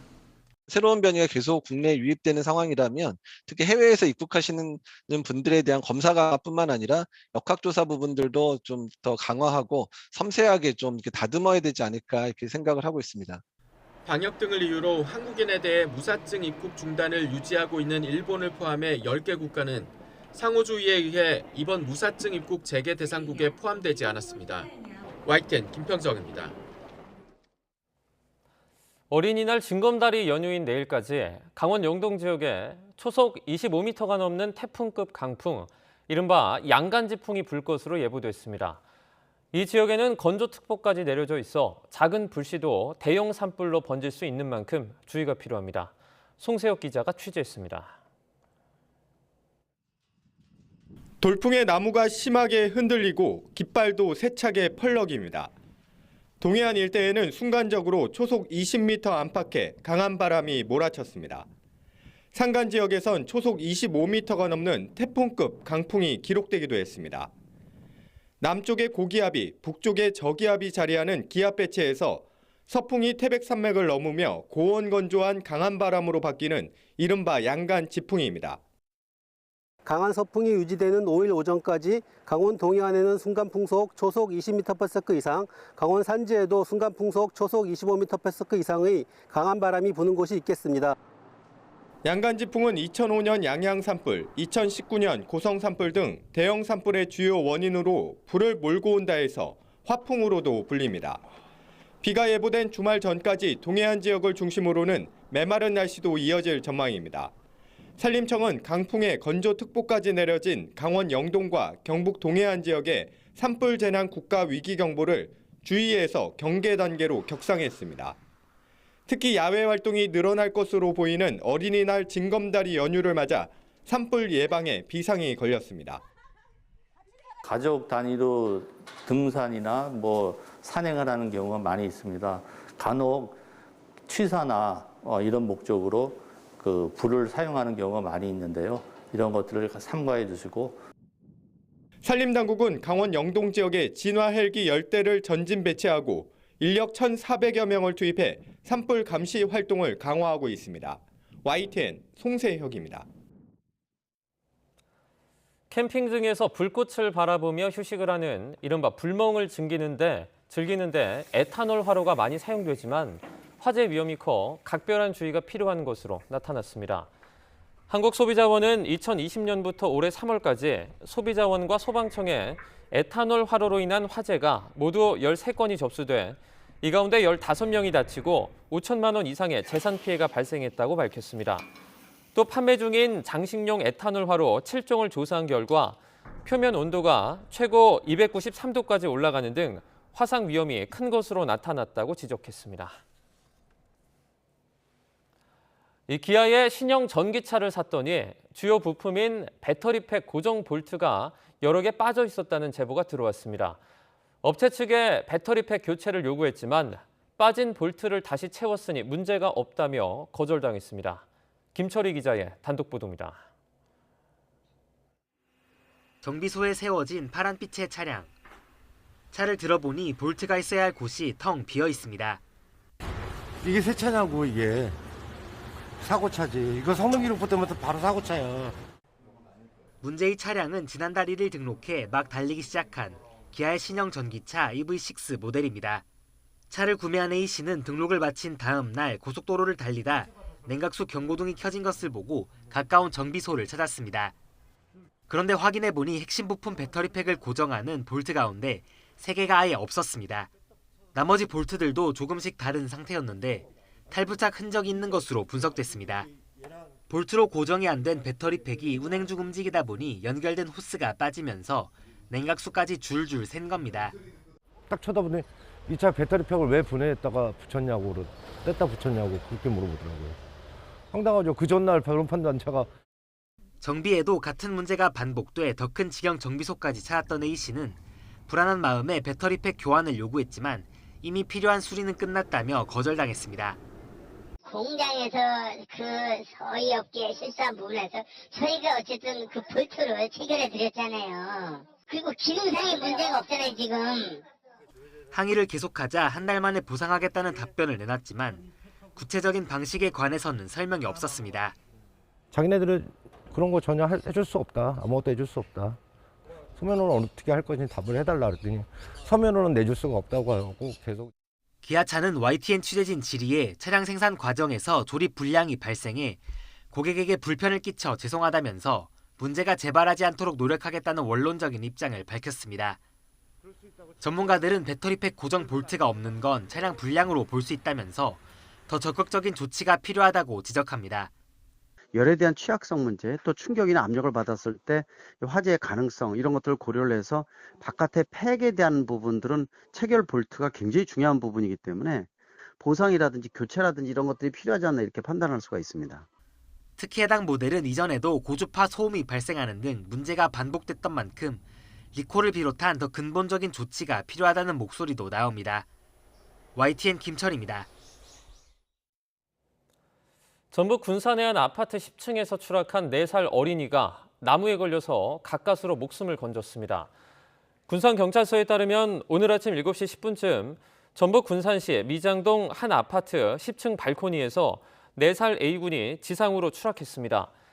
A군은 갈비뼈 등을 크게 다쳐서 치료를 받고 있습니다. 경찰은 A군이 나무에 걸려서 목숨을 건진 것으로 보고 있습니다.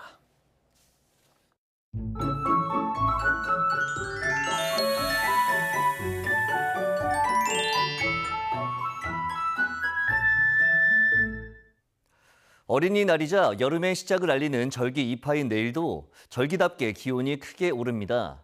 우선 서울 아침 기온이 13도로 오늘보다 3도가량 높아 아침에도 쌀쌀함이 덜하겠고 낮 기온은 25도로 오늘과 비슷해 역시 예년보다 더 따뜻하겠습니다. 다만 오늘처럼 봄보다 초여름에 가까운 날씨를 보이며 다소 더울 수 있습니다. 이 점 염두에 두고 옷차림하시기 바랍니다. 내일 하늘도 대체로 맑습니다. 다만 동해안에 건조주의보가 발효 중인 가운데 오전까지 초속 25m 안팎의 양간 지풍이 불겠습니다. 불이 나기도 쉽고 불이 나면 크게 번질 가능성도 높은 만큼 계속해서 화재 예방에 신경 써주시기 바랍니다. 내일 아침 기온 오늘보다 2, 3도가량 높겠습니다.